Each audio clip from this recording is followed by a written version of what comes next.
the number one reason why you haven't been able to achieve your goals yet, or the reason why it's taking you so long and you feel like you're just not making any progress, is because you have a limiting belief. The worst possible thing that can happen to us is to go through our entire life without realizing our full potential, without reaching our maximum fulfillment from the time we have on this earth, because we never realized the things that were holding us back, the beliefs in our mind that prevented us from really achieving our maximum potential, limiting beliefs that hold us back from being able to provide the maximum amount of value that we can share with other people, with your loved one, with your kids, your parents, just your ability to enrich your own life as well as everybody else around you. That potential is cut short when you don't realize you have limiting beliefs. And so I want to challenge you today to watch through this video to see if any of these techniques actually help you realize some limiting beliefs that you didn't realize you've had for a while. And these could very well be the reasons why you've been held back for so long, unable to achieve the goals that you're striving to make happen for yourself, whether that's building a business on the side, quitting your 9-to-5, or whether it's to,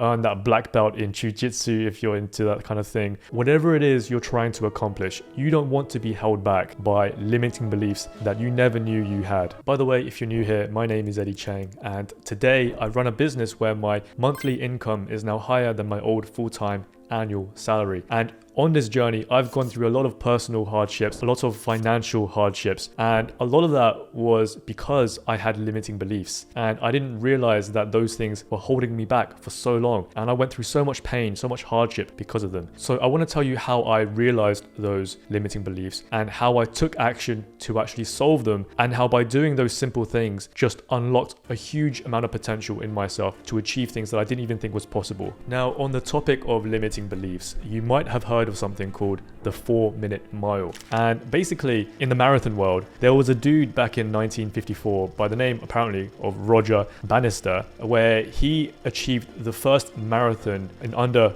4 minutes, in 3 minutes 59 seconds. And before that point, nobody in the world thought that was possible. But as soon as our boy Roger achieved it, back in 1954, people started breaking that milestone over and over again. And that's because people realized that, oh, it is possible, it is achievable, that if he can do it, if Roger can do it, then I can do it too. And that's exactly what a limiting belief is you're held back by a belief that prevents you from trying, prevents you from pushing yourself to the maximum. And you're never going to attempt it if you don't believe it's possible. And the 4-minute mile is really the best and most famous example of how a limiting belief can hold you back from achieving your maximum potential. We make assumptions about every facet of our daily lives, and oftentimes they're incorrect, and they're a product of a limiting belief, and it actually holds us back in being able to do more with ourselves and our days. For example, I used to believe that I was a night owl and I only work best at night, and so I would work late because I thought that was the most productive time of day for me. I would go to bed late, wake up drowsy and kind of unrested in the morning, or late morning, and I did that for many years until I decided to say, you know what, my health is struggling because of that. Let me just try and do like an earlier rise in the mornings, work in the mornings. Let me do that for a couple of weeks, and it turns out I can be a morning person. So for years I thought I was a night owl and that's the best way of working for me, but actually that wasn't the case. That was a false and limiting belief that I put on myself, which actually was a detriment to my health, was a detriment to my productivity and efficiency for so long. So imagine I discovered and realized that actually I can work well in the mornings years and years earlier, then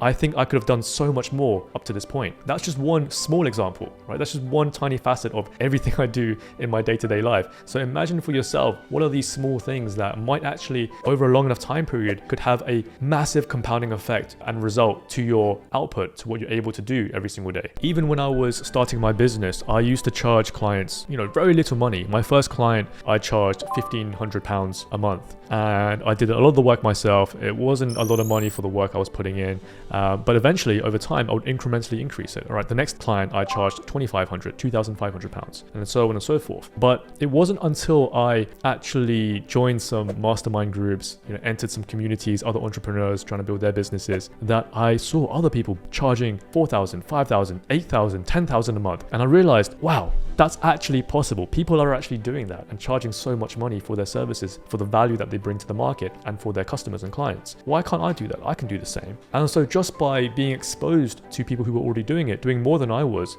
then I was able to start charging more myself. And now my highest clients pay upwards of 20,000 a month. And that's because of breaking through that limiting belief. So the first step to really breaking through your barriers is just by trying to surround yourself with people who are doing bigger and better things than you are right now today. Because when you meet these people and you discover their paradigm, how they see life and their experience, it could be very different to how you see life, because you can only experience life through your lens and your day-to-day environment and responses and external factors. But as soon as you're exposed to other people's environment and their reality, that's when you see the gap of where you are to what's possible. And then that's when you start breaking down those limiting beliefs to say, wow, okay, I can actually do this. I can achieve what Roger's doing or what Bob's doing, and I can learn to do that. So now I just got to find out where I'm going wrong and how I can actually achieve what these people are achieving. Really, the best way to breaking your limiting beliefs is just by speaking to people who are just doing better than you. That's really the best advice I can give you, is finding people who are more advanced or are finding more fulfillment in the area that you want to emulate and also achieve for yourself in your own life, and just speak with them, ask them questions, find out what mistakes they've made and what they do to achieve their level of success and how they maintain that level of success, whether that's in their relationships or in their income generating ability, in business life, in their personal life, whatever it is. If there's somebody who's doing better than you are, be humble enough to recognize that first of all. But when you do recognize it, try to surround yourself with people who are just doing better than you. And just by exposure, you're going to start seeing what's possible. And that's going to chip away at the limiting beliefs that have held you back up to this point. Now, you and I, we're going to live for many, many years to come. And it's really, in my opinion, not enough to break through your limiting beliefs here and there on the odd occasion. Today, I've discovered new false belief, limiting belief. Let me solve this. I'm good. That's also not going to take you very far, because you need to actively work on improving yourself, on breaking limiting beliefs all the time. When you break one belief, another one's going to take its place. And maybe that new belief is also not going to allow you to achieve your maximum potential. So you always want to be able to recognize and tackle these limiting beliefs as you progress in your personal life, in your professional life,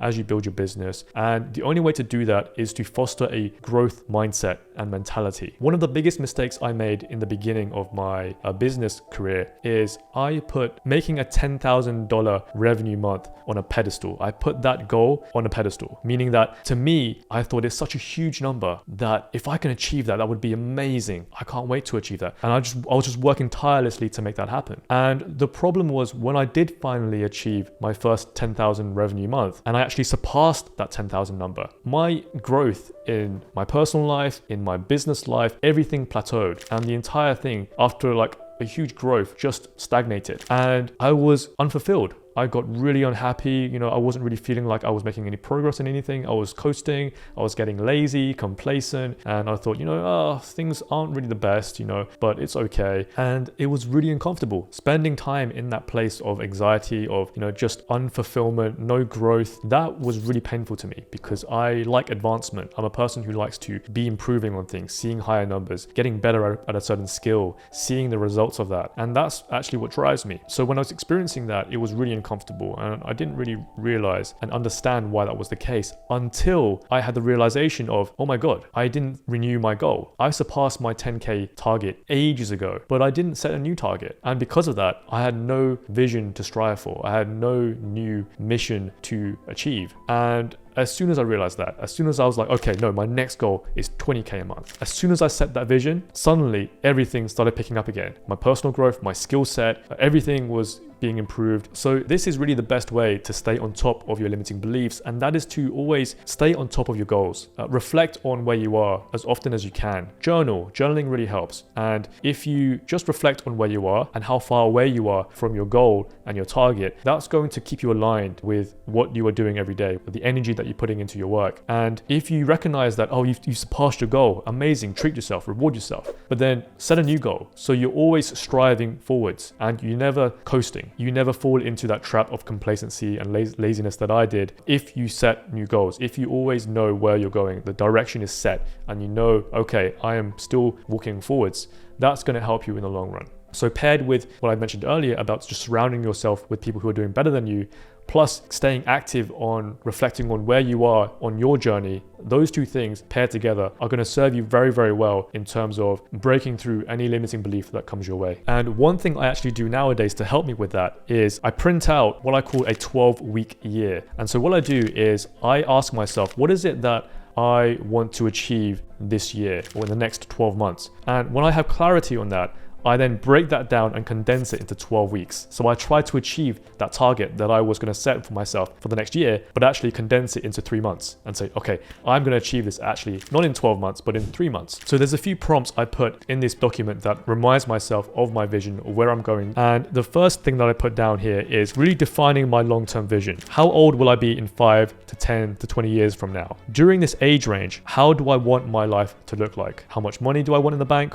What's my net worth? What does my family life look like? Do I have any kids? Maybe I want to find a girlfriend, or I want to find a wife. I want to be physically strong and durable. I want to be mentally sharp, right? Whatever it is that you want for yourself and how you imagine yourself within the next 5-10 years, put it down. Define your long-term vision. That's the first step. And then you want to reverse engineer from there. You want to reverse engineer your long-term vision into what are 1 to 3 goals that you can set yourself to work on over the next 12 weeks to get you closer to that long-term vision. So if you've set yourself a goal to make more money, then maybe one action step for you over the next 12 weeks is to say, every day I'm going to reach out to 10 new prospects and start conversations with 10 new people who are potential clients and people that I can help. The last thing that you want to put into this 12-week year document is, what are your values? Define your values. What are important to you in your life that you want to find fulfillment in? So it could be you want to be very focused. So some of mine that I have listed here is focus, have no distractions. I want to have high energy all the time, so clean eating and so on. I want to be disciplined, so in and out of bed on time without snoozing. I want to have an abundance mindset, right? And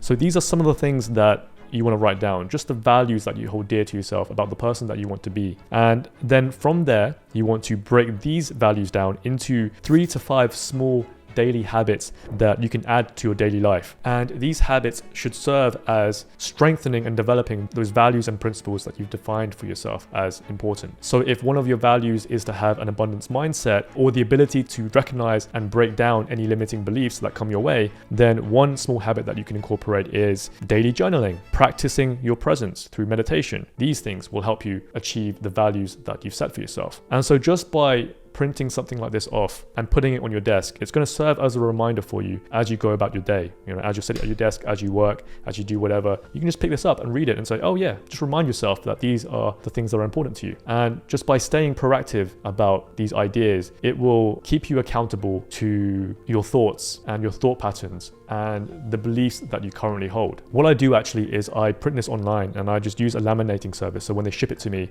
it's just laminated like this.